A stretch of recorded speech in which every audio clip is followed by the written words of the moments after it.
അസ്സലാമലൈക്കും. വലൈക്കും അസ്സലാം. ഇന്ന് നിനക്ക് ക്ലാസ് ഇല്ലേ? ഇല്ല അങ്കിൾ, ഇന്ന് ഞങ്ങൾക്ക് അവധിയാണ്. അങ്കിൾ എന്നൊരു കഥ പറഞ്ഞു തരാമോ? കഥ കേൾക്കാനുള്ള നിന്റെ ആവേശം കാണുമ്പോൾ എനിക്ക് വളരെയധികം സന്തോഷമുണ്ട്. സഹാബികളുടെ ജീവിത കഥകളിൽ നിന്ന് നിനക്ക് ധാരാളം പഠിക്കാൻ കഴിയും. നിന്റെ ജീവിതത്തെ നേർവഴിക്ക് നയിക്കാൻ അത് സഹായിക്കും. അത് ശരിയാണെങ്കിൽ ഇന്ന് ആരുടെ കഥയാണ് അങ്കിൾ പറയാൻ പോകുന്നത്? ഇൻഷാ അല്ലാഹ്, ഇന്ന് ഞാൻ പറയാൻ പോകുന്നത് സയ്യിദ് ബിൻ ആമിർ അൽ ജുമാഹി റളിയല്ലാഹു അൻഹുവിനെ കുറിച്ചാണ്. സയ്യിദ് ബിൻ ആമിർ അൽ ജുമാഹി റളിയല്ലാഹു അൻഹു പ്രവാചകൻ മുഹമ്മദ് നബി മുസ്തഫ സ്വല്ലല്ലാഹു അലൈഹി വസല്ലമയുടെ അനുയായികളിൽ ഒരാളായിരുന്നു സയ്യിദ് ബിൻ ആമിർ അൽ ജുമാഹി റളിയല്ലാഹു അൻഹു. അദ്ദേഹം ജനിച്ചത് ഒരു മുസ്ലിം ആയിട്ടല്ലായിരുന്നു. ഹുബൈബ് ബിൻ ആമിർ റളിയല്ലാഹു അൻഹുവിന്റെ മരണത്തിന് സാക്ഷ്യം വഹിക്കുവാൻ തരീം എന്ന പ്രദേശത്തുള്ള തന്റെ വീട് വിട്ട് നൂറുകണക്കിന് ആളുകളോടൊപ്പം അദ്ദേഹവും യാത്രയായി. ആദ്യകാലങ്ങളിൽ തന്നെ ഇസ്ലാം മതം സ്വീകരിച്ചവരിൽ പെട്ടതായിരുന്നു ഹുബൈബ് ബിൻ ആദി റളിയല്ലാഹു അൻഹു. അദ്ദേഹത്തെ ശത്രുക്കൾ കീഴ്പ്പെടുത്തിയിരുന്നു. മക്കയിലെ എല്ലാ ജനങ്ങളുടെയും സാന്നിധ്യത്തിൽ വെച്ച് ഈ മഹനീയ വ്യക്തിത്വത്തിന്റെ ജീവിതം എടുക്കാൻ ശത്രുക്കൾ തീരുമാനിച്ചു. അങ്ങനെ ചെയ്യുന്നത് മറ്റുള്ളവർക്ക് കൂടി ഒരു പാഠമാകാൻ വേണ്ടിയായിരുന്നു. മാത്രമല്ല, പ്രവാചകനോടൊപ്പം ചേരാൻ ആഗ്രഹിക്കുന്നവർക്കുള്ള ഒരു മുന്നറിയിപ്പ് കൂടിയായിരുന്നു അത്. തങ്ങളുടെ പൂർവികരുടെ മതം ഉപേക്ഷിക്കപ്പെട്ടാൽ അവർക്ക് നേരിടേണ്ടി വരുന്ന ശിക്ഷയെക്കുറിച്ച് അവരെ ബോധ്യപ്പെടുത്തുന്നതിനാണ് ഇങ്ങനെ ചെയ്യുന്നത്. സയ്യിദ് ബിൻ ആമിർ അൽ ജുമാഹി റളിയല്ലാഹു അൻഹു ഈ ദാരുണ സംഭവത്തിന് സാക്ഷ്യം വഹിച്ചു. ഹുബൈബ് റളിയല്ലാഹു അൻഹുവിന്റെ ഉറച്ച വിശ്വാസവും നിർഭയമായ മനോഭാവവും അദ്ദേഹത്തെ വളരെയധികം ആകർഷിച്ചു. സ്വന്തം മരണത്തെ തൊട്ടു മുൻപിൽ കണ്ടിട്ടും അദ്ദേഹം തന്റെ വിശ്വാസത്തിൽ ഉറച്ചു നിന്നു. ഒട്ടും ഭയപ്പെടാതെ ഒരു പുഞ്ചിരിയോടെ അദ്ദേഹം മരണത്തെ നേരിട്ടു.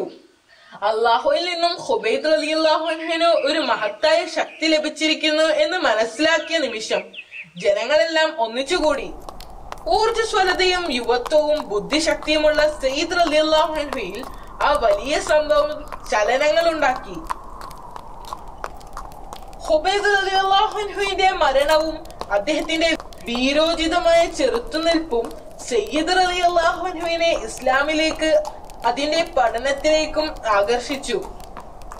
ഇസ്ലാം സ്വീകരിച്ച ശേഷം സയ്യിദ് ബിൻ ആമിർ റളിയല്ലാഹു അൻഹു മദീനയിലേക്ക് കുടിയേറുകയും പ്രവാചകനുമായി കൂടുതൽ അടുക്കുകയും ചെയ്തു.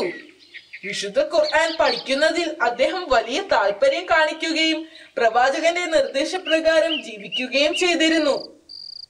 ഉമർ റളിയല്ലാഹു അൻഹു ഖലീഫയായിരുന്ന കാലത്ത് സിറിയയിലെ ഹൂമിന്റെ ഗവർണറായിരുന്നു സയ്യിദ് ബിൻ ആമിർ റളിയല്ലാഹു അൻഹു. ഉമർ റളിയല്ലാഹു അൻഹു ആയിരുന്നു അദ്ദേഹത്തെ ഗവർണറായി നിയമിച്ചത്. ഒരിക്കൽ ഉമർ റളിയല്ലാഹു അൻഹു അദ്ദേഹത്തോട് പറഞ്ഞു, ഞാൻ നിന്നെ ഹൂമിന്റെ ഗവർണറായി നിയമിച്ചിരിക്കുന്നു. അപ്പോൾ സയ്യിദ് ആമിർ റളിയല്ലാഹു അൻഹു പറഞ്ഞു, ഞാൻ അള്ളാഹുവിന്റെ നാമത്തിൽ അങ്ങയോട് അപേക്ഷിക്കുകയാണ്. ഇഹലോക ജീവിതത്തിൽ എന്നെ വഴിമാറി ചിന്തിക്കാൻ അത് കാരണമാകും. ഉമർ ബിൻ ഖത്താബ് റളിയല്ലാഹു അൻഹു വളരെ രോഷാകുലനായിക്കൊണ്ട് പറഞ്ഞു, നിങ്ങൾ ജനങ്ങൾ എന്നെ ഖലീഫയുടെ ഉത്തരവാദിത്വം ഏൽപ്പിച്ചു. ഇപ്പോൾ ഈ വലിയ ഉത്തരവാദിത്വത്തിൽ താങ്കൾ എന്നെ ഒറ്റപ്പെടുത്തുകയാണോ? അദ്ദേഹം വളരെ പെട്ടെന്ന് തന്നെ ഒരു മറുപടി പറഞ്ഞു, അള്ളാഹു ആണ്, ഞാൻ ഒരിക്കലും താങ്കളെ കൈവിടുകയില്ല. ഇങ്ങനെയാണ് സയ്യിദ് ബിൻ ആമിർ റളിയല്ലാഹു അൻഹു ഹൂമിന്റെ ഗവർണറായത്. ഉമർ റളിയല്ലാഹു അൻഹു അദ്ദേഹത്തോട് ശമ്പളത്തെ കുറിച്ച് ചോദിച്ചു. ശമ്പളമായി ഞാൻ താങ്കൾക്ക് എന്താണ് തരേണ്ടത്? ആ ചോദ്യത്തിൽ അദ്ദേഹം വളരെ അസ്വസ്ഥനായിരുന്നു. തന്റെ ജീവിതം ഇഹ്ലോക വിഷയങ്ങളുമായി ബന്ധപ്പെടുത്താൻ അദ്ദേഹം ആഗ്രഹിച്ചിരുന്നില്ല. അതിനാൽ അദ്ദേഹം ഉമർ റളിയല്ലാഹു അൻഹുവിനോട് പറഞ്ഞു, വിശ്വസ്തനായ സേനാനായക, ആ ശമ്പളം കൊണ്ട് ഞാൻ എന്തു ചെയ്യാനാണ്? എന്റെ ആഗ്രഹങ്ങൾ നിറവേറ്റാനുള്ള എന്താണ് അങ്ങ് ഖജനാവിൽ നിന്ന് തരാൻ പോകുന്നത്? അദ്ദേഹം ചോദിച്ചു. അദ്ദേഹത്തിന്റെ മറുപടിയിൽ ഖലീഫക്ക് വലിയ സന്തോഷമായി.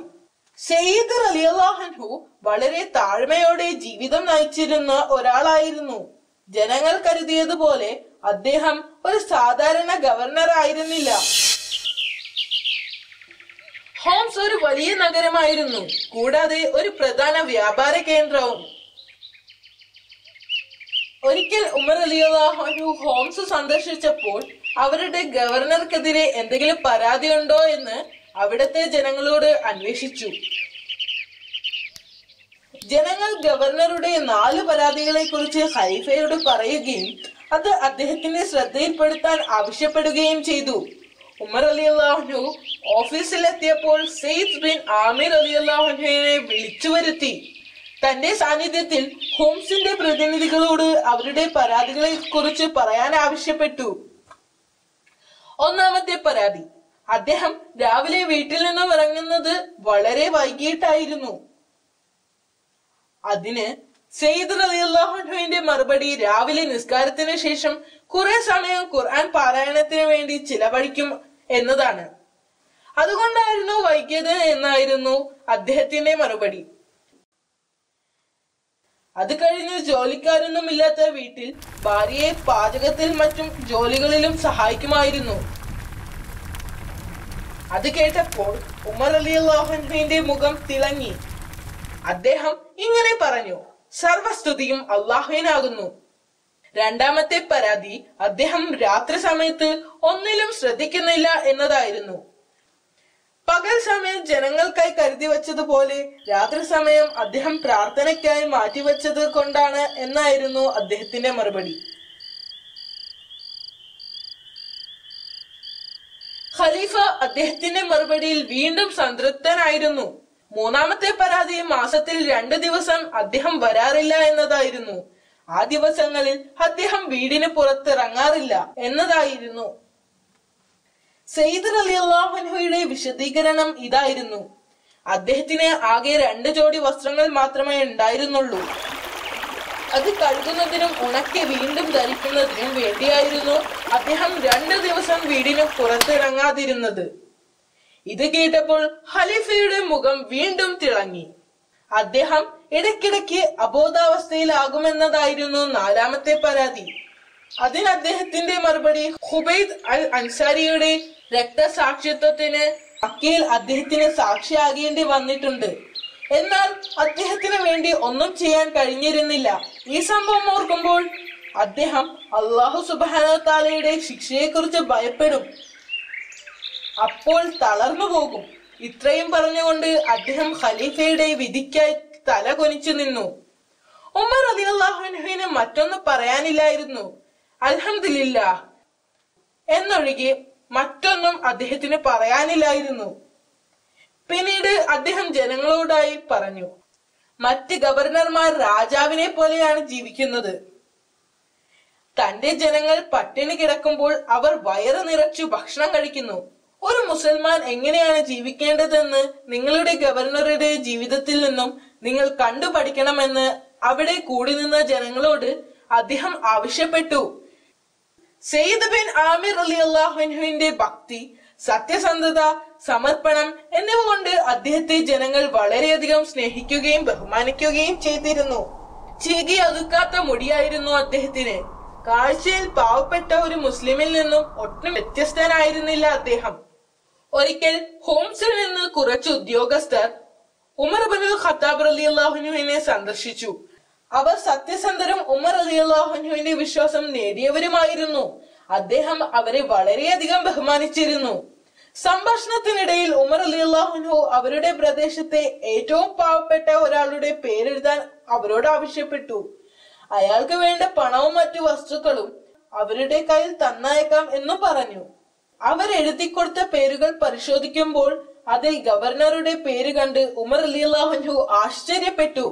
ഇതിനെക്കുറിച്ച് അദ്ദേഹം അവരോട് ചോദിച്ചപ്പോൾ ഉദ്യോഗസ്ഥർ പറഞ്ഞ മറുപടി ചില ദിവസങ്ങളിൽ അദ്ദേഹത്തിന്റെ വീട്ടിൽ തീ പുകയാറ് പോലുമില്ല എന്നതായിരുന്നു. ഇത് കേട്ട ഖലീഫ വിഷമം കൊണ്ട് കരയാൻ തുടങ്ങി. അദ്ദേഹം 1000 ദിനാർ ഒരു കിഴിയിലാക്കി ഉദ്യോഗസ്ഥന്മാരെ ഏൽപ്പിച്ചുകൊണ്ട് പറഞ്ഞു, ഈ പണം അദ്ദേഹത്തിന് നൽകി അദ്ദേഹത്തിന്റെ ആവശ്യങ്ങൾ നിറവേറ്റി കൊടുക്കുക. സെയ്ദ് അൽ ജുമാഹി റളിയല്ലാഹു അൻഹുവിനോട് എന്റെ സലാം പറയുക. അദ്ദേഹത്തിന്റെ ആവശ്യങ്ങൾ നിറവേറ്റാൻ ഈ പണം തന്നയച്ചു എന്നും പറയുക.